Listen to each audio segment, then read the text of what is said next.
Pronto aí, pessoal. Você está cada um dos lugares de ciência para frente, prestar atenção. Vamos.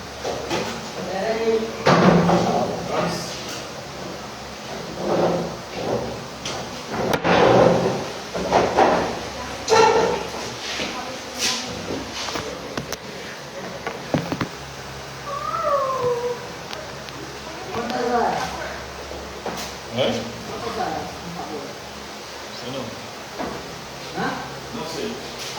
Então, na aula de hoje, vamos falar sobre um sociólogo contemporâneo chamado Herbert Spencer, grande pensador das sociedades humanas, que criou uns problemas nucleares aí também. Ele veio na transição ali do século XIX para o século XX, de 1820 a 1903. Então, ele é britânico e ele vai buscar adaptar a teoria evolucionista de Charles Darwin para a sociologia, para a compreensão das sociedades humanas. Lembrando que a teoria da evolução, desde o seu desenvolvimento com Charles Darwin, ela entrou em conflito com a religião, principalmente a religião cristã, a religião da Bíblia. Porque na Bíblia está lá que Deus criou o mundo em 6 dias, no 7º ele descansou. Isso. E Deus teria criado tudo já pronto.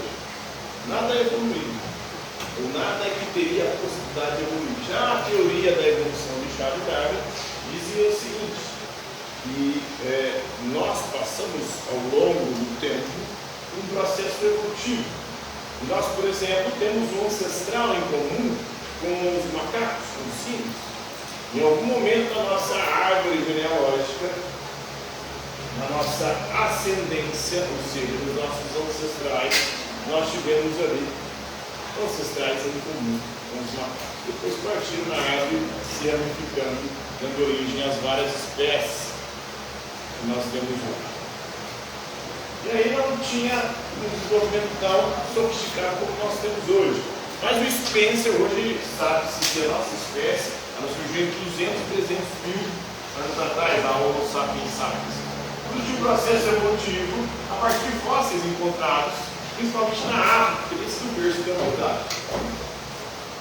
O Herbert Spencer tenta aplicar isso para as sociedades humanas. Segundo ele, não é só nós, indivíduos, seres humanos, que evoluímos de forma biológica, mas também as sociedades humanas. As sociedades mais aptas, elas conseguem, de alguma maneira, sobressair-se e sobreviver à passagem do tempo. Né?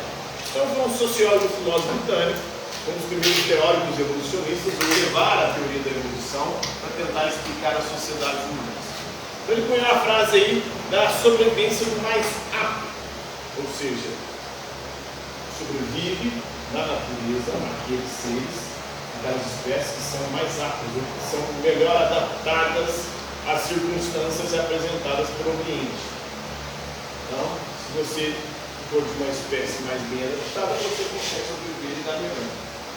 Charles Darwin vai construir essa teoria, antes de Herbert Spencer, observando pássaros. E aí ele foi visitando várias ilhas e percebendo que o bico dos pássaros ia mudando, ou seja, de acordo com o alimento que tinha na ilha, o bico se adaptava. Ou uma espécie transmitia para os seus descendentes aquela característica que fazia com que ele tivesse uma certa vantagem. Aqueles que não tinham vantagem e não iam conseguindo transmitir o seu gene para as espécies seguintes e ia desaparecendo. Assim aconteceu também com nós, seres humanos. E para o Herbert Spencer, assim também acontece com as sociedades humanas.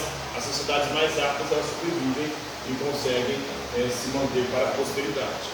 Então, ele põe a frase da sobrevivência do mais apto, sugerindo que as sociedades elas seguem os mesmos princípios evolucionários que o corpo humano, ou que os seres humanos. Então, elas mudam naturalmente as sociedades ao longo do tempo, evoluindo dos estados, das formas de organização social mais simples, para aquelas cada vez mais complexas, né? Para formas altamente complexas, e só as sociedades mais fortes, mais aptas, mais bem adaptadas, sobrevivem e crescem. Isso aqui dá um monte de B.O., porque, segundo ele, o Estado, o governo não devia intervir para salvar indivíduos e sociedades inferiores. Por exemplo, os pobres. Ninguém tem que ajudar os pobres. Os pobres têm que ser eliminados por si só, porque os pobres já manifestam ali uma situação de que são menos evoluídos. Então eles não podem garantir os seus genes para sociedades posteriores, porque vai fazendo com que as sociedades piorem. Isso levou, por exemplo, à influência de uma situação aqui no Brasil. Acreditava-se no século XIX que a raça negra era uma raça inferior no processo evolutivo. Estava mais próximo dos macacos do que nós, ou do que os brancos evoluídos. Inclusive um racismo que tirou o prêmio do Vinícius Júnior hoje, de melhor do mundo, né? Está sendo dado para o mundo. Então, o que o Brasil fez no século XIX? Começou a trazer europeus, italianos, poloneses, branqueanos, para quê?